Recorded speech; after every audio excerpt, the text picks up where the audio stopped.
ఏంటి వైఎస్ఆర్ కాంగ్రెస్ పార్టీ అధినేత జగన్మోహన్ రెడ్డి సూచనల మేరకు మీరు చేస్తున్న ఫైటా చంద్రబాబు నాయుడు గారి పైన ఈ కేసుల పైన? సరే ఏ రోజు గూడా చంద్రబాబు నాయుడు గారి మీద మీరు కేసులేయండి, మీరు ఫైట్ చేయండి అని జగన్మోహన్ రెడ్డి గారు చెప్పలేదు. చెప్పరు గూడా అండి. హ్మ్. ఆయన మనస్తత్వం అలాంటిది గాదు వాస్తవానికి. హ్మ్. అయితే అది మరి నా అదృష్టమో, దురదృష్టమో నాకు తెలీదు. రాజధానిగా మంగళగిరిని ఏర్పాటు చేయించుకోవటము, హ్మ్. రాజధాని ప్రాంతంలో చంద్రబాబు నాయుడు గారి అవినీతికి దీన్ని రాజధానిని అడ్డం పెట్టుకోవడము, హ్మ్. అక్కడ రైతుల కోరిక మేరకు, అక్కడ ప్రజల కోరిక మేరకు నేను ఫైట్ చేయాల్సినటువంటి అవసరం నా మీద ఉంది గాబట్టి, హ్మ్. నేను ఫైట్ చేయడానికి ముందుకు వెళ్ళటం జరిగింది గానీ, హ్మ్. అదే నేను గూడా ఎక్కడో పక్క నియోజకవర్గాల్లో ఎమ్మెల్యేగా ఉంటే నేనెలా ఫైట్ ఈ కేసుల చేసేవాడినండి. వెనుక జగన్మోహన్ రెడ్డి గారు లేరు అంటే ఎవరైనా నమ్ముతారని అనుకుంటున్నారా? సార్ నమ్మినా, నమ్మకపోయినా 100కి 100% జగన్మోహన్ రెడ్డి గారికి ఈ కేసులకి సంబంధం లేనే లేదండి. హ్మ్. హ్మ్. హ్మ్. లేనే లేదసలు. ఓకే. ఇది వాస్తవం. ఇప్పుడు వైఎస్ఆర్ కాంగ్రెస్ పార్టీలో యాక్టివ్‌గా ఉన్నట్టేనా మీరు? మంగళగిరి బాధ్యులు మీరేనా? లేదండి. నేను కొంచెం రాజకీయాలకి కొద్దిగా పక్కగానే ఉందామని జెప్పి వ్యవసాయం జేసుకుంటున్నానండి. హ్మ్. భవిష్యత్తులో చూడాలి ఏం జరుగుద్దనేది. హ్మ్. భవిష్యత్తులో మళ్ళీ కంటెస్ట్ చేసే ఆలోచన ఉందా ఆర్‌కే గారు? చూడాలండి. హ్మ్. ఎందుకంటే చంద్రబాబు నాయుడు గారి అవినీతికి ఇకనైనా అడ్డుకట్టలు వేయకపోతే, హ్మ్. చంద్రబాబు నాయుడు గారి అవినీతిని ప్రశ్నించేటటువంటి వాళ్ళలో నేను గూడా లేకపోతే, అది సమాజానికి కరెక్ట్ కాదేమోననేది చాలామంది మిత్రులు ఇప్పటికి కూడా చెప్తా ఉన్నారు. హ్మ్. కాతే నాకున్నటువంటి ఆర్థిక ఇబ్బందులు గానివ్వండి, నాకున్నటువంటి పరిస్థితులను బట్టి కొంతకాలం ఆగుదాము అనే ఆలోచనతోటి నేను వ్యవసాయం చేసుకుంటా ఉన్నానండి. హ్మ్. చూడాలి కొంతకాలం పోయిన తర్వాత మళ్ళా నేను అంటే రాజకీయాల్లో ఆ రోజే చెప్పానండి. నేను శాసనసభలో చెప్పాను. ఉంటే జగన్ గారితో ఉంటాం. లేదంటే శాశ్వతంగా వదిలేసుకుంటానని. ఎప్పటికైనా నేను రాజశేఖర రెడ్డి గారి అభిమానినే. జగన్మోహన్ రెడ్డి గారి మనిషినే. ఎప్పటికైనా జగన్ తోటే ఉంటానని చెప్పారు గానీ, ఆ తర్వాత కాంగ్రెస్ కండువా కప్పుకున్నారు కదా!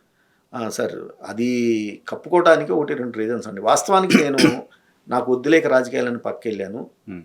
రాజశేఖర రెడ్డి గారి బిడ్డ షర్మిలమ్మ వైఎస్ఆర్ కాంగ్రెస్ పార్టీ అధికారంలోకి రావటానికి ఆమె చాలా పని చేసింది ఆ రోజుల్లో. హ్మ్.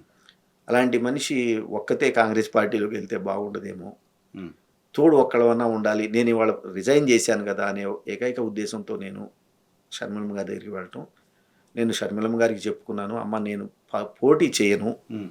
నేను ఎవరిని గూడా విమర్శించను అని చెప్పుకున్నాను. ఆమె గూడా అన్నా నీ ఇష్టం అన్నా అట్లానే అన్నానంది. హ్మ్. కాపోతే మళ్ళా నేను మనసు మార్చుకొని ఆహ్, చంద్రబాబు లాంటి వ్యక్తుల్ని ఎదుర్కోవాలి అనంటే అది కరెక్ట్ కాదేమో నేను దూరంగా ఉండటం అని ఆ! అనుకున్నాను. మళ్ళా తిరిగి జగన్ గారి దగ్గరికి రావడం.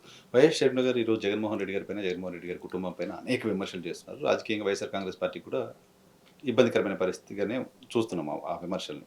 షర్మిల గారు చేస్తున్న విమర్శల పైన మీరేమనుకుంటున్నారు? సార్ అది వాస్తవానికి ఒక కుటుంబానికి సంబంధించినటువంటి వ్యవహారం కాబట్టి నాతో సహా ఇతరులెవరు జోక్యం చేసుకోవడం కరెక్ట్ కాదేమోననేది నా వ్యక్తిగత అభిప్రాయం అండి. హ్మ్. నాకుగా నేను ఎప్పుడు రాజశేఖర రెడ్డి గారి కొడుకు, రాజశేఖర రెడ్డి గారి కూతురుగానే నేను చూసుకుంటాను తప్ప, హ్మ్. నేను ఇలాంటి విమర్శలు గానివ్వండి, ఆర్థిక వ్యవహారాలు గానివ్వండి, రాజకీయాలకు సంబంధించి నేను మాత్రం ఎప్పుడు నాకు ఆ హక్కు, అర్హత 2 లేవు అని చెప్పి నేను భావిస్తానండి. కానీ ఒక పార్టీగా మీ పార్టీ అధినేత పైన చేస్తున్న విమర్శల కారణంగా ప్రజల్లో మీ పార్టీ అధినేత డీఫేమ్ అవుతున్నప్పుడు వాస్తవాలేంటో చెప్పాల్సిన బాధ్యత మీ పార్టీకి ఉండదా? సార్ ఇప్పుడు వైఎస్ఆర్ కాంగ్రెస్ పార్టీలో నేను యాక్టివ్‌గా లేను కాబట్టి నేను మాట్లాడట్లేదు. హ్మ్. కానీ రాజకీయంగా వైఎస్ఆర్ కాంగ్రెస్ పార్టీ వాళ్ళు షర్మిలమ్మ గారు చేస్తున్నటువంటి దానికి మాట్లాడుతూనే ఉన్నారు. అది నేను మీడియాలో చూస్తూనే ఉన్నాను. మాట తప్పడు, మడమ తిప్పడు. వైఎస్ కుటుంబానికి ఉన్న ఒక ట్యాగ్ లైన్‌గా చాలా సార్లు క్యాంపెయిన్ చేసుకుంటూ వచ్చారది. మీ విషయంలో జగన్మోహన్ రెడ్డి మాట తప్పాడటేనా? కాదని నేను అనుకుంటున్నానండి. ఎందుకంటున్నానంటే ఇప్పుడు రాష్ట్రం చీలిపోయింది. సీట్లు తక్కువున్నాయి. ఇప్పుడు 3 రాజధానులు ఆలోచన ఆయనకి రావడం నేను అనుకోవటమేనండి ఇది. 3 రాజుల ఆలోచన రావడానికి ఆయన హైదరాబాద్‌లోనే మొత్తం స్థిరపడిపోయారు. కాబట్టి ప్రాంతాలు ఇబ్బంది పడిపోతున్నాయి. పరిపాలన సౌలభ్యం కోసం అందరూ పెరగాలి, ఆదాయ వనరులు పెంచాలి అనే ఉద్దేశం మీద ఏ విధంగా అయితే ఆయన 3 రాజధానులని ఆ రోజు నిర్ణయం తీసుకున్నాడో, అట్లానే అన్ని కులాలు, అన్ని మతాలు వాళ్ళని మనం పైకి తీసుకురావాలి. అందుట్లో మరి ముఖ్యంగా పేదలు ఎవరైతే ఉన్నారో వాళ్ళని రాజకీయంగా పైకి తీసుకురావాలని చెప్పి భావించి ఉండుంటాడు. అందుకనే ఆ ఉన్న లిమిటెడ్ వాటిల్లోనే మంత్రి పదవుల సంఖ్యలోనే ఆయన వాళ్ళని తీసుకున్నాడు. ఎస్సీ, ఎస్టీ, బీసీ మైనారిటీలకి ఎక్కువ ప్రాధాన్యత ఇచ్చాడు అనేది నేను భావిస్తున్నానండి. అయితే లోపల బాధ అనేది నేను మనిషినే కాబట్టి నాకు అవకాశం రాలేదని బాధపడ్డాను. ఏమో నేను మళ్ళా రేపు రీ ఎంట్రీ ఉంటే నాకేమన్నా ఇస్తాడేమో. ఎందుకంటే శాసనసభ మళ్ళా పెరుగుతా ఉన్నాయి. వస్తదేమో.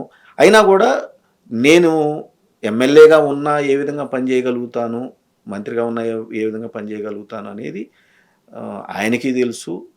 ప్రజలకు కూడా మంగళగిరిలో నేను 2 సార్లు 10 సంవత్సరాలు ఎమ్మెల్యేగా ఉన్నాను కాబట్టి ప్రజలకి తెలుసు కాబట్టి నాకు బాధేసినటువంటి విషయం వాస్తవం అండి.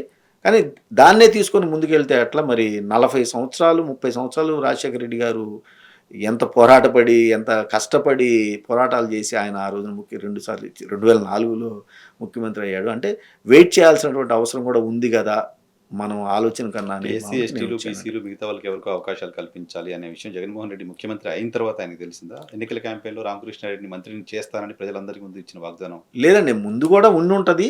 కాకపోతే అది నిజం చెప్పాలంటే 2014, 19 మధ్య 19, 24 మధ్య చేస్తాననే వర్డ్ ఎక్కడా లేదు కదండీ. మంత్రిని చేస్తానని గెలిపించండి అన్నారు. అంటే ఆ ఎన్నికల్లో అవును, గెలిపించారు. మళ్ళా నిలబడితే మళ్ళా గెలిపించండి ఇస్తాడేమో. హ్మ్. సో వెయిట్ చేయాలి. మంత్రిని చేస్తానన్న మనిషి ఆ తర్వాత ఎన్నికల్లో టికెట్ కూడా ఇవ్వకపోతే లేదండి లేదు, ఇది అవాస్తవం అండి. ఇది ప్రజలకు చాలా మంది తెలియకపోవచ్చు కానీ జగన్మోహన్ రెడ్డి గారు నన్ను కంటెస్ట్ చేయమన్నాడు మంగళగిరి. నాకున్నటువంటి ఆర్థిక ఇబ్బందులు కానివ్వండి, ఆ, నేను ఇంకా వద్దులే రాజకీయాలు మానుకుందాము అనే పరిస్థితుల వల్ల నేనే పోటీ చేయడానికి విముఖత చూపించానండి. ఇది వాస్తవం. డబ్బులు ఇవ్వని రాజకీయాల్లో ఎన్నికల్లో పోటీ చేయకపోవడం ఏంటి రామకృష్ణారెడ్డి గారు? 10 ఏళ్ళు అపోజిషన్లో ఉన్నప్పుడు ఎమ్మెల్యేగా పనిచేసి అధికారంలో 5 ఏళ్ళు ఎమ్మెల్యేగా ఉన్న తర్వాత నా దగ్గర డబ్బులు లేవు కాబట్టి ఎన్నికల్లో పోటీ చేయలేదు అనే మాట సార్ ఒక మీరు మ్యాచ్ అవ్వట్లా. మీరు మంగళగిరి ప్రాంతంలో ఎవరినైనా అడగండి, నేను ఏనాడు పైసా అవినీతి చేయలేదు. ఆ వ్యక్తిత్వం కూడా మాది కాదు. నా ఆస్తులు నేను ఎన్ని అమ్ముకున్నాను, చరాస్తులు ఎన్ని పోగొట్టుకున్నాను అనేది అందరికీ తెలిసినటువంటి విషయమే. ఖర్చులు నేను చాలా చేసుకున్నాను, నా సొంత ఆస్తులు పోగొట్టుకున్నాను, వాటితోనే చేశాను. ఇవాళ కులాలుగా మతాలుగా ఆ, ప్రజాస్వామ్యానికి వ్యతిరేకంగా ఎన్నికలు జరుగుతున్నటువంటి ఈ రోజుల్లో డబ్బు అనేది విచ్చలవిడిగా ఖర్చు పెడుతున్నటువంటి ఈ రోజుల్లో నేను తట్టుకోలేనేమో అని చెప్పి ఆ రోజున ఆగిపోవడం జరిగింది. రేపు పొద్దున్న ఎన్నికలు వస్తే డబ్బులు ఎక్కడి నుంచి వస్తాయి మరి? అది నేనేమన్నా అంటే ఇందాక మీతోటి నేను వస్తాను, అవుతుందో లేదో ఇవన్నీ కూడా ముందు. ఆ, ఖచ్చితంగా ఒకవేళ నేను వచ్చాను అనుకోండి, డబ్బుకు మళ్ళీ నేను నా ఆస్తులు అమ్ముకోవాల్సిందే. అమ్ముకొని నేను రాజకీయాలు చేస్తాను తప్ప నేను ఎవరి దగ్గర తీసుకోవడం అనేది జరగదు. లీగల్ ఫైట్ కూడా కాస్ట్లీ అఫైర్ అయిపోయింది. ఇప్పుడు చంద్రబాబు నాయుడు గారి పైన కేసులు వేసి 10ల సంఖ్యలో కేసులు పైన మీరు ఫైట్ చేస్తున్నారు. కేసులు కోసం ఫైట్ చేయడానికి డబ్బులు ఎక్కడి నుంచి వస్తున్నాయి? ఎన్నికల్లో పోటీ చేయడానికి డబ్బులు లేకుండా ఎందుకు పోతున్నాయి? అంటే కేసులు ఫైటింగ్కి ఎంత ఆస్తి అమ్ముకున్నాను అనేది నా మనసుకు తెలుసు, నాకు అత్యంత సన్నిహితంగా ఉన్న వాళ్ళకి తెలుసు. కానీ ఇవాళ కేసులు కూడా సోదరులు పెద్ద మనసుతోటి జడా శ్రవణ్ కుమార్ గారు నేను నా పరిస్థితిని ఆయనకు వివరించినప్పుడు, నా కేసు డెప్త్ ఆయన చూసినప్పుడు, కేసులో ఉన్నటువంటి వాస్తవాలను చూసినప్పుడు వారికి ఒక పని చేద్దాము, ఏదైతే మీకు డాక్యుమెంట్లకు సంబంధించినటువంటి ఖర్చు అవుతుందో అది చాలా తక్కువ అవుతుంది, అంతవరకు మీరు పెట్టుకోండి, మీ కేసులో దమ్ముంది, మీరు చేసినటువంటి పోరాటంలో నీతి నిజాయితీ ఉంది, నేను ఖచ్చితంగా దాన్ని ఫ్రీగా నేను ఆర్గ్యూ చేసి పెడతానని అన్నాడు. కాబట్టి శ్రావణ్ కుమార్ గారు ఇచ్చినటువంటి ఆ సహాయంతో ఆ అండదండలతోటి వాళ్ళు నేను కేసు ఫైట్ చేసుకుంటాను. జగన్మోహన్ రెడ్డి గారిని కలిశారు?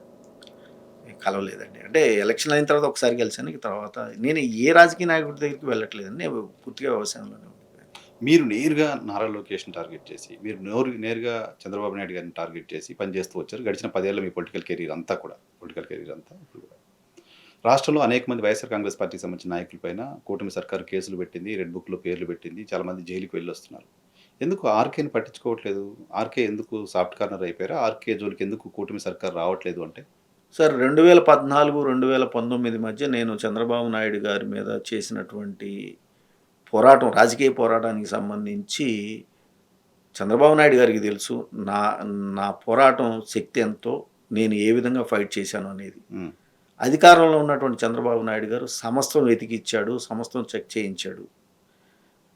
నేను ఎప్పుడు నా ప్రజా జీవితంలో నాది తెరిచిన పుస్తకమే, నేను ఎక్కడా తప్పులు చేయలేదు కాబట్టి ఏం చేయలేకపోయాడు. ఇవాళ 2024లో తిరిగి రెడ్ బుక్ రాజ్యాంగాన్ని నారా లోకేష్ గారు అన్యాయంగా చట్ట వ్యతిరేకంగా తీసుకొచ్చి పరిపాలన చేపిస్తున్న పోలీసులతోటి అక్రమంగా చేపిస్తున్న పరిస్థితుల్లో వాళ్ళు కూడా తాడేపల్లి, మంగళగిరి ప్రాంతాల్లో ఉన్నటువంటి ప్రతి ప్రభుత్వ ఆఫీస్కి వెళ్ళి నేను 10 సంవత్సరాల్లో ఏడన్నా తప్పులు చేశానా అనేది డాక్యుమెంట్లు మొత్తం చెక్ చేసుకున్నారు.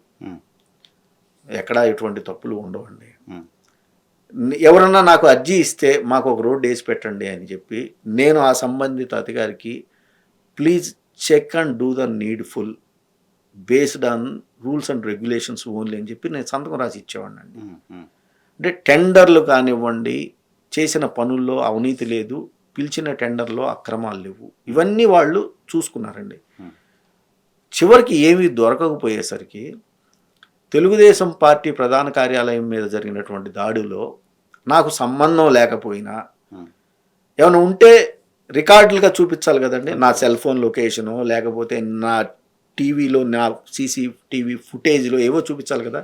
ఏమీ దొరక్క 127వ ముద్దాయిగా నన్ను కావాలని చేర్చడం జరిగిందండి. ఆ ఒక్కటి తప్ప నా ఒక్కడి మీదే కాదండి, మీరు గమనించండి, మంగళగిరి నియోజకవర్గంలో ఏ ఒక్క వైసీపీ కార్యకర్త మీద కూడా ఎక్కడ అన్యాయంగా కేసులు కాదు పెట్టలేకపోయారు. కదా, కేసు పెట్టాలనుకున్నప్పుడు ఏదో ఫ్యాబ్రికేటెడ్ కేసులు పెడుతున్నారని చెప్తున్నారు. మిగతా వాళ్ళంతా ఇప్పుడు మిగతా అరెస్ట్ అయిన వాళ్ళంతా తప్పులు చేసినట్టు. ఫ్యాబ్రికేటెడ్ కృష్ణారెడ్డి మాత్రమే తప్పు. ఫ్యాబ్రికేటెడ్ కేసు పెట్టాలన్నా కూడా ఉమ్, ఒక ఎవిడెన్స్ ఉండాలి కదండి.